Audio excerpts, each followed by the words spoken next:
Welcome to Queer Link, episode 24. My name is Ree. I use they, them pronouns. I identify as non-binary queer. And today I'm speaking with an incredible human being, Sasha Boykin. Thanks for being here today. Thank you for having me, Ree. Of course, we met last summer, so super excited to dive into this interview. Can you tell us a little about yourself? Okay, so I'm Sasha. I'm a native New Yorker. Just so we can get this out the way, I identify as with the pronouns she, her, and they, but I'm not married to them. I am an artist born and raised in New York City. I am a twin.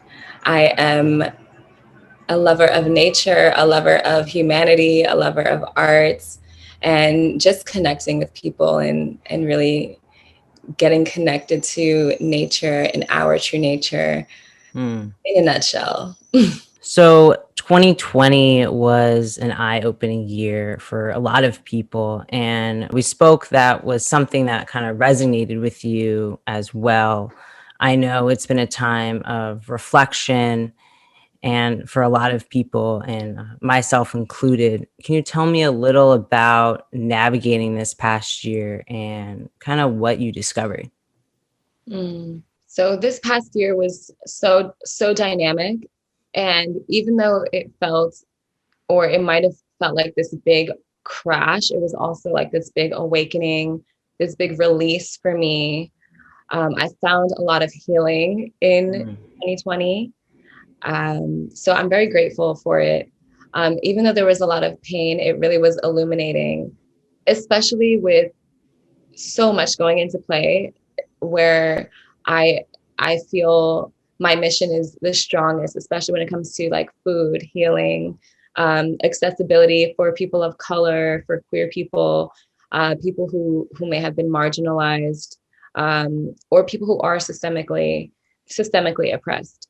So being that I didn't have the normal, the modeling jobs, the acting jobs, it was really this, okay, who am I? What do I really care about? What is this really? What do I really want to do? What do I really value? And I realized that there's a way that I can incorporate everything that I am and everything that I care about. And there were times when I felt like no one understands me, you know, uh, even with my partner being Belgian, um, that was a time for me to kind of reevaluate, like, how do I want to operate, and how do I want to express myself, and how do I want to acknowledge all of the blessings in my life and still feel like I can take up the space to express my pain and my trauma. That was really important for me to discover. And I feel like now I feel grounded. Now I feel, it's a practice for me every single day. But I really feel that 2020 has made me solidify the kind of foundation that I want to move forward with. And that's just just being completely the love that I need, and just being that fully, being the freedom, being unapologetic, being loving towards others, being non-judgmental to myself, so I can be that bridge. I realize that there's so much that is going on in the outer world, but it really is internal. So yeah, it's really deep. It's been really deep. And internally, how have you kind of been questioning or kind of diving deeper into those, you think? Well, I'll start with the most tangible, which I'll say is the physical. And for me, during 2020, I found myself having to really sit with my body, my health, anxiety that I was living with for a while. I had to figure out how I was going to manage and take ownership of it. And it's not as easy for some people to just say, just take ownership. But we have to start somewhere. And for me and my journey period, it always kind of started on the physical. Um, and even I did grow up with a connection to spirit and to God. But I feel like this time I had to know that I had to kind of clear out some space in my Mm. physical body. Mhm. I fasted. I started more meditation, just getting deeper into the practices that I know can open the doors to healing and open the doors to me accessing being my own healer. So I definitely had to reconnect with the earth. I started gardening. Mm. My sister and I were so blessed. We got a garden during 2020. It was gifted to us. And that was just such a healing process for me because I tried, I failed, I learned some new things. I had to become patient in a different way. And then you're actually working with the physical, Mm. you're actually working with earth, you're actually working with a seed, and you see all of the potential. And I think the garden has been a major lesson because I believe that we are reflections of nature. Our Mm. bodies are reflections of nature. Our bodies are all, you know, they're all perfect, and in the sense that they hold our spirits. We don't have to like our bodies, but the function of our bodies is, it holds our spirit. And that's what I had to kind of admire and say that it's okay. Like, it might look crazy, I can adjust it, I can work with Mm. it, I can cultivate it. If there were some seeds that never sprouted, and the Mhm. things next to it are sprouting, and I'm like, what happened with these? Like, what happened? I failed. It's like, no, that's going to show up in 2 weeks. Mm. Or no, you have to dig some of that stuff out, remove some stuff, Mm. remove all that extra whatever for it to be thriving. So, and in the same way, we can adjust in order to thrive. We have to accept and appreciate. And that's what I noticed I had to do, just accept it, just accept what I had to work with. And Mm. right now, that's one of my daily practices, accepting and not trying to be perfect, not trying to have all the answers, just be and see that the process is that's the goodness. This is Mhm. the goodness. Even hearing like, oh, 2020 is the worst. There was a time when I was fasting um during 2020, and I wasn't eating any foods, and there was just a lot of like, are you sure you can do this? And Mm. you know I felt so good, and I felt so nourished because my mind was clear. And I was like, I Mhm. didn't feel like I was without anything. I didn't feel, like ostracized maybe the way I would have before, or I just felt grounded in the healing that was happening. And it made me feel kind of like a piece of earth, like a piece of soil, nourished soil that has all the potential to like blossom in a new way. So Mm. just cultivating my land. And how long were you fasting for? Is this a thing that you do periodically, or? Yeah, now I do it periodically. I fasted for, I would say, 7 days, but it was a 21-day process where I was Mm. cleansing and detoxing, removing alcohol, all processed foods. There's a portion where I was not eating any cooked foods. And then I went to all liquids and juices and things like that. So I've Mm. done that twice during 2020, which really helped bring clarity and kind of help my anxiety and just these fears and even irrational fears that I was having. with everything going on, not just my daily fears of like, oh, perfectionism, I have to be better, I have to be twice as good. It was also the fear of like leaving my house in Harlem and, you know, the police and just crazy things like that, where you're just like, you know, not to mention everyone being jobless, but all of that piling up. And I'm like, how am I going to get out of this? You know, no one's going to get out of this for me. You mentioned just before about modeling and acting. So like during this like kind of awakening this past year, have you you said you're kind of shifting maybe out of that and focusing more on something else you're doing right now?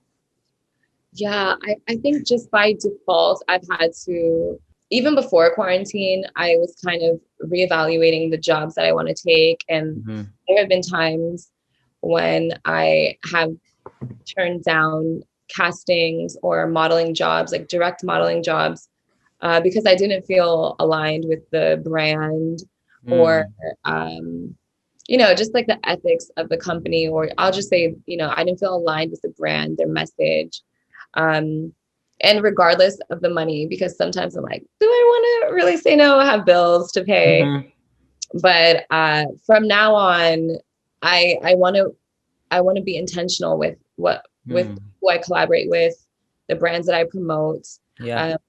Especially as a Black woman, you know, there's no amount of money that is going to, and this is how I feel now. You know, there's no amount of money that a brand can give me. There's no amount of clout that someone can give me that is gonna help bring down my community. You know, fast food, certain fast food, you know, I've been offered these jobs, castings. I just won't do it. I'm not here for that. Even the fashion brands that are, you know, being performative, and it's like, I don't have time for that. So I'm definitely here to continue modeling and acting, but I really want to do it intentionally and with a message, with a purpose. I'm still here to get that coin, but with a message. Definitely. And I think that having that good intentions, those things will come. And I think when you do take those jobs, it will feel so much better actually performing those, right? Exactly. And I have been, I did start something new because I am starting my own business, which is called Sacred Beach. And it has to do with just humans, us being reflections of nature and being a beautiful beach, being a sunrise, being, you know, a sunset, being an ocean, being a river. So I've been making different products like herbal capsules for cleansing, bath salts for detoxing and for relaxation, things like that. I'm going to be starting lotions and shea butters and body butters, all kinds of things. But it's still in the beginning and I'm so excited. I'm also studying now to become a certified comedic yoga teacher. Tell us about that. Yeah, so this is something that I am so deeply I'm so deep into this right now because I kind of thought it would be something a little bit more chill. I'm gonna learn a little history. I'm gonna bust out these poses. I'm gonna get my little certification. But really what I was looking for was a connection in like truth in movement and practice, because I'm a trained dancer. I grew up dancing. And again, with the modeling industry and, you know, kind of, you know, for a while, a lot of my creative joy was go into these spaces and pour out your heart and see if it works, or you come into a room and they're like, what's your type, you know? And I never felt aligned with this. I've always been like, I don't have a type. I don't, you know, and it kind of feels like that question of like, what's your gender? What's your sexuality? I don't, you know, so especially for acting, you have a type, like, are you the girlfriend? Are you the best friend? Are you the hot girl? And I'm like, I want to be the crazy character actor that could transform into someone that you'd be like, who is that? I didn't know that was them, you know? And I was like, I didn't find the joy in performing anymore. Or, you know, I would do these jobs. One time, one of my favorite jobs before quarantine, I did this art exhibition, and I basically recited this, what I would say is an epic monologue, because it was pages and pages of text of just like plant information and how plants are abortifacients and how they have been utilized throughout history for reproductive and healing and, you know, womb health, and just this magical but kind of secret, the secret history. But that's something that, you know, you don't get every day, and you don't really get the gratification of like, I'm going to talk about plant magic today. You know, it's like, sell this product, look hot, and just fit into this box. So aside from me trying to figure out, and from me shedding the idea that I have to fit into a box every single day, I've been looking for a deeper spiritual connection, because I grew up in the church and I loved it. It opened my eyes. It gave me so much foundation and community, but I don't exactly feel aligned with, you know, I don't exactly feel aligned with Christianity. So I just knew I had to get a deeper connection and like integrate everything, because it shouldn't have to be, you know, when I go to church, I have to not tell anyone that I'm queer, or not express, tell anyone who I'm dating, or only my close girls know, you know, like just having this feeling of like, I'm going to be ostracized, or I just can't be myself. But I found that like going back to yoga, I love yoga. I love dancing. I always find so much joy in dancing. Every summer I would be doing this intensive with my old trainers and mentors. And since quarantine, we didn't get to do that this past summer, but I've been finding myself getting closer to like Hindu religion and bhakti tradition and mantras and words of affirmation, things like that. So as I started going deeper and connecting more to my roots, going into ancient African wisdom, I discovered Kemetic yoga.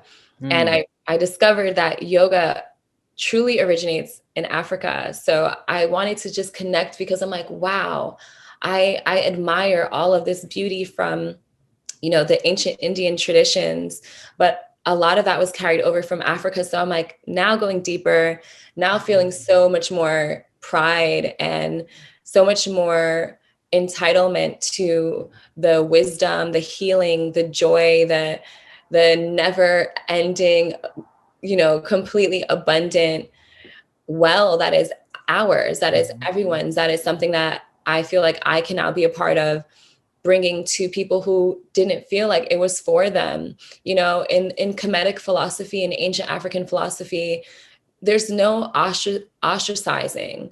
There's no binary either. There's no strong, you know, variation of this isn't and this is. It's just this elevation of embodying all and being a God and being connected to spirit. So when I started, you know, getting little hints of it, going into reading things on my own before I had a teacher to help guide me, because it's so much and I'll be studying this for the rest of my life. But I was just amazed even at the way these gods and really their principles, but these gods of wisdom have, you know, given these masculine personas or feminine, but really when you do the actual research, you see that there's polarity, there's masculine and feminine, but some of them are just balanced and, you know, I would say non-binary, and it makes me feel so seen. You know, this ancient wisdom that can help guide us right now. So I'm like, this is what I'm going to get into. This is what I'm going to do. Because I'm always going to be an actor. I'm always going to be acting crazy. I'm always going to be dancing. I'm always going to be traveling. I always want to meet people. But I'm like, we need to bring it all together. Bring it all together. I used to think yoga was a white thing, you know, like growing up in New York, I was like, oh, okay, it's Indian. Oh, okay, it's African. Like this is for everyone. This is something that we've all gotten into. Let's do it in a new way. Like I want to reinvent, and not even reinvent, but represent it. I should say, like represent it, but represent it, you know? So this is like my newest exciting endeavor. It's really a lot, but it's really fun. No, I love that for you. And I'm curious, how was it uncovering your queerness growing up? It's so funny because I feel like in a way I didn't really feel or know that I was queer until I was, or I didn't acknowledge my queerness until I was probably like 18 or, you know, I was never very like into boys, like the way my friends were growing up. But there were a few times, and you know, I have a twin, so there would be times when you know, guys would like Sable and they're like, let me talk to your sister. And she'll be like, oh, I know she's not interested. Like I wasn't concerned. I wasn't interested in like, in that, in bringing out any kind of sexual, I just wanted to do me. But you also know my bestie, Christine, but we went to high school together and we used to just kind of joke that we're like, oh my God, that girl's kind of hot. And we would, you know, make little jokes and about some girl crushes, but we both were like, oh, we're straight. Like that's how we just didn't really articulate it. But the first time I had a girlfriend, and I've definitely been attracted to women, to men, to non-binary people as well, but just people. But I feel like I had to articulate it when I had my first girlfriend, which was such an exciting time for me. It was just kind of so free and yeah, just kind of fun. I kind of was just like, let me just enjoy this, explore this. But I came out to my mom, and I love my mom. I really I trust her. But I was like, Mom, I have a girlfriend. And she was like, okay. Like, is she Black? And I was like, huh? But I'm like, you know, I'm not even surprised because it's just kind of like these narratives that we grow up with, like, don't bring no white person home, you know? And it's like, don't be, you know, I've heard homophobic talk in my household growing up. My mom was like, okay, I won't tell your dad, meaning my stepdad. I won't tell your stepdad. And I'm like, okay. So it's like, it kind of, you know, it automatically silenced me. And it automatically said, you can be gay or queer or whatever you are, but in these confines, but do it this way. So even still, I didn't feel completely embraced because I was really looking for my mom's approval now and my family's approval. Now I don't need the approval. Now I've worked through the approval because I was already the perfectionist child. So it made it so hard for me. I was like, this is not part of the legacy. This is not what I need to be doing. Even with my partner now, who is European. What do you mean by the perfectionist? So I definitely grew up with, you know, the strong Black family that tells you you have to be twice as good so you can be considered equal. And I don't know if it's because I'm a Virgo, those things really penetrated. And I grew up in a low income household. We had to be the top of our class. We were always the top of our class. We always had to study hard, be presentable, be polite, you know, be like this model minority that I know a lot of Black women deal with, a lot of Black people, period, a lot of minority people. But it's kind of like, and queer people, but anyone really marginalized. But I especially feel like this can resonate with anyone who's been that minority. You know, that's why they call it the model minority. Be your best, and you just kind of can't be a human outside of that. So aside from me wanting to embrace my queerness and creativity, and also growing up, I always dressed so crazy and so like very outlandish. Like one time my boss was like, "You're wearing boots and it's 70 degrees outside. I don't, you know," and I'm like, this was my way of just expressing like this queerness and like Mm, I wanted to not be I wanted it to be, I wanted to take up that space as being different and embrace that mm, uniqueness about myself. It's a rabbit hole for me because I'm realizing that this being perfect is such an illusion, yeah. but it's such a construct that I Mhm, have really held so close to me. And before, when I first started, you know, so it started in the home, it started in go out into the world and make us look good, make us look good, make this family look good, make mhm, your people look good. You know, you see Black people, I would be at home or with my family, I should say, you see Black people in the street walling out, my mom would be like, y'all better never act like that. Y'all better, you know better. And it's like, we know we have a responsibility, and I'm grateful for this responsibility to know that I come from greatness and I need to uphold that standard, but not to the point where I can't express myself, not to the point where I don't feel free, not mm, to the point where I can't be happy, or, you know, where I can't take up space. And I realize if I'm going to choose these industries, like, you know, one such as modeling and acting and things where I'm constantly being critiqued, mhm, better have a plan to combat that constant criticism. Because I feel like growing up in dance, I had some really hard dance teachers and, you know, people who really pushed my ass, mhm, and I'm so grateful for them. But they weren't easy on us. They gave us the criticism that kept us grounded and made us able to, like, you know, have a thicker skin and take the criticism and be bold. Because unfortunately, for people who are queer, for people who are Black, for people who are marginalized in any way, it's gonna, we have to be kind of bold. We have to be kind mhm, of a little stronger, and it's not fair, but we have to, so we can be free, you know. mm, So I'm glad that there were those people who pushed me and said, you better sing, you better go out there and dance, you better, you know, like, I definitely feel like if it wasn't for my community, even when I felt ostracized from my own family, you know, I did have other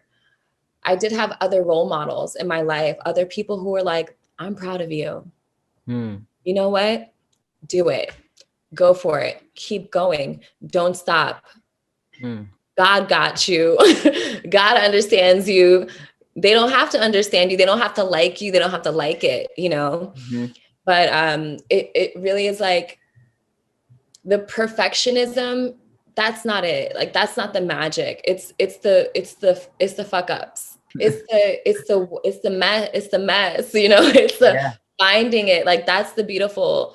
It's kind of like, I really didn't think this until probably this year, but the pain, you know, a little bit of the struggle. I don't want to be there. I don't want to live there. But now I can appreciate it and say, like, oh, that is definitely not perfect, but that got me to mhm, flourish, and that got me to be even better. You know, mhm, there's no such thing as perfect in nature. You mhm, know, all of it is perfect. mhm, I'm already perfect. You know, mm. I don't want to use that word anymore though. It's okay. Mhm. And before you were kind of talking about your current relationship and how has that been navigating an interracial relationship? Being in an interracial relationship for the first time has been kind of kind of earth-shattering in a way, because I thought I was good. Like, I thought I was like, you know, I didn't think I had issues with um acceptance or expression in the way that this has shown me that I do. I again, you know, talking about coming out, like, I realized that that played a role in what made me feel comfortable, not even comfortable, but actually, that's kind of what made me feel uncomfortable at first with like letting myself fall in love with someone that I was falling in love with. Mm. Um, so yeah, I realized I was kind of holding on to these narratives that these limiting narratives of, you know, they don't understand you, don't bring a white person home, Mm.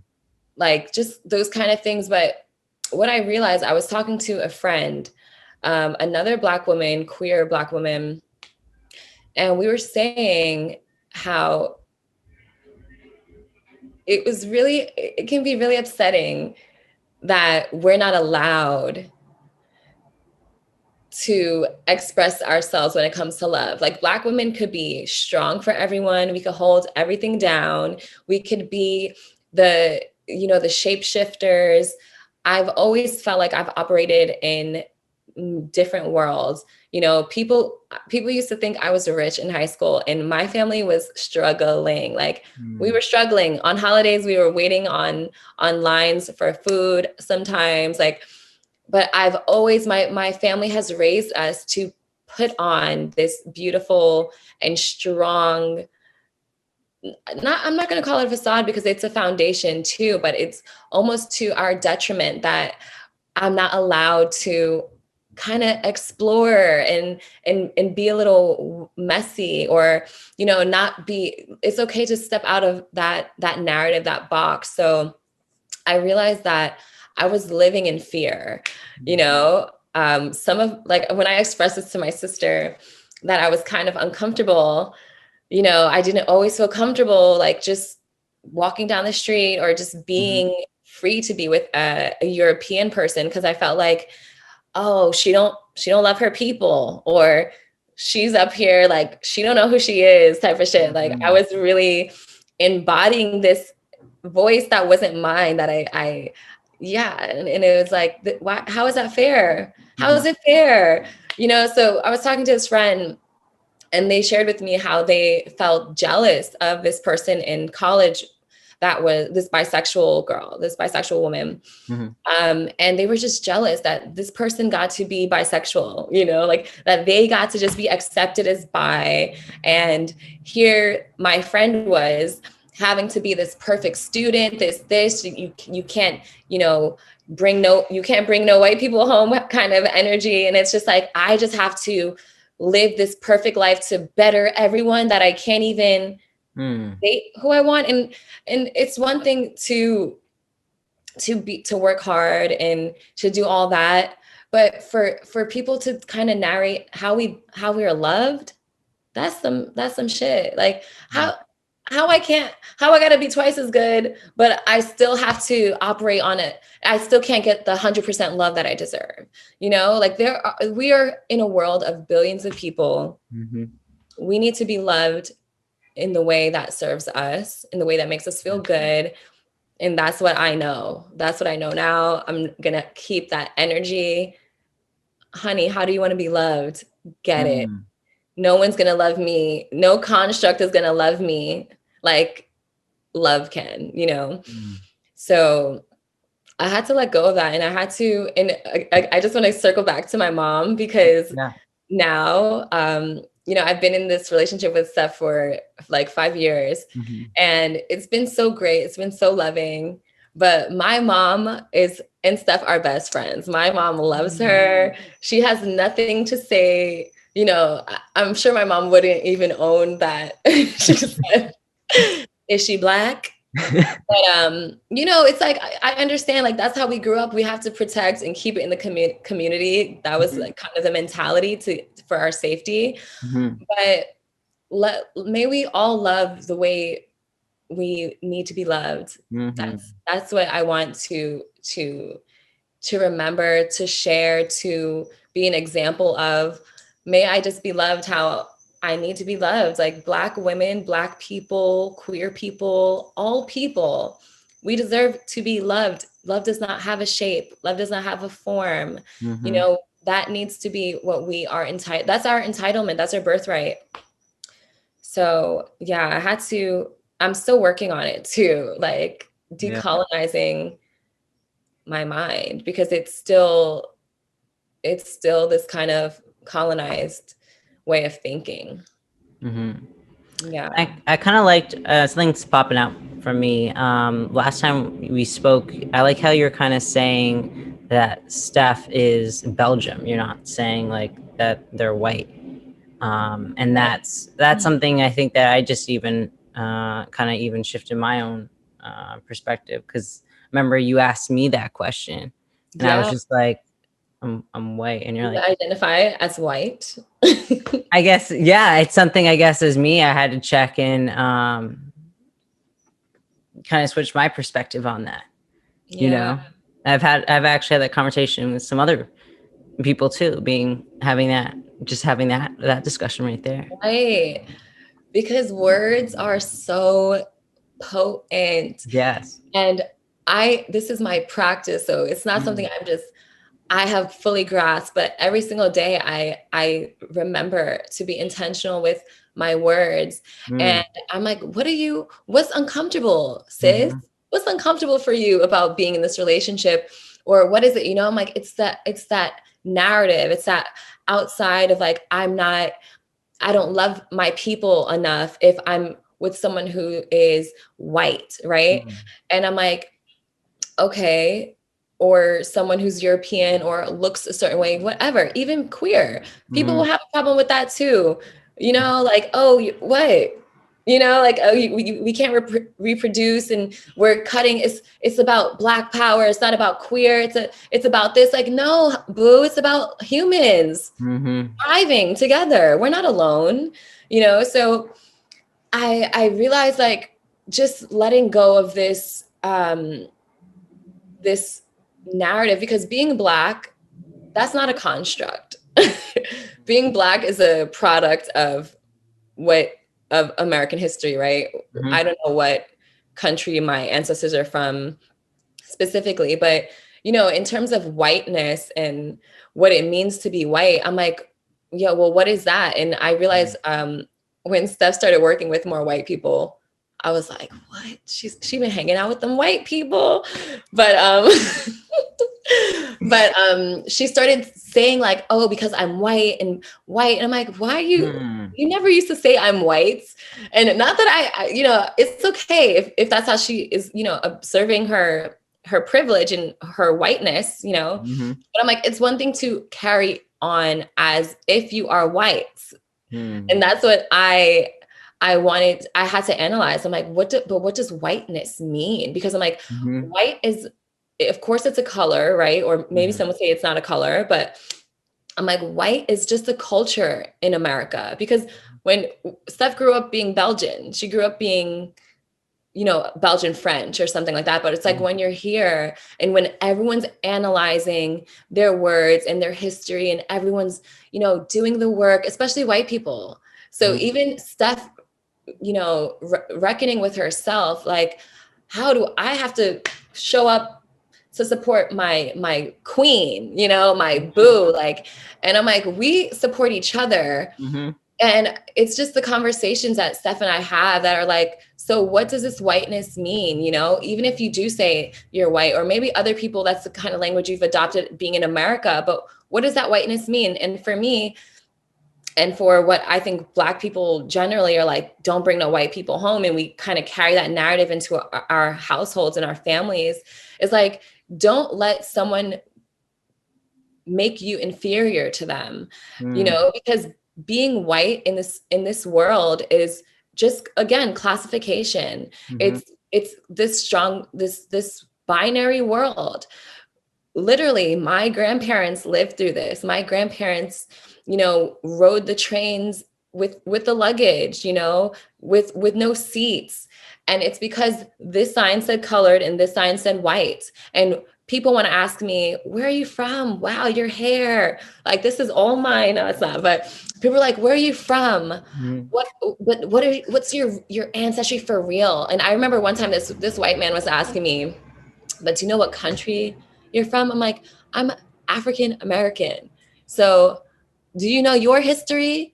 No, I don't know what country. But I'm like, what country are you from? You want to just be white and I have to tell you my whole lineage? Mm-hmm. What country are you from? I'm tired of white people saying, I'm white. Like, no, boo, you gotta be Russian. You gotta be something. You gotta be German. You gotta be Polish. Yep. Like, you find out your ancestry. Yep. You stopped claiming to be a construct. Because if that's how you want to decolonize, do the work too. It's not just like, oh, I support Black people. I support Black Lives Matter. That's a phrase. If we want to integrate, we want to connect with people, connect with yourself. And that's what I'm not trying to preach and tell people how they need to live.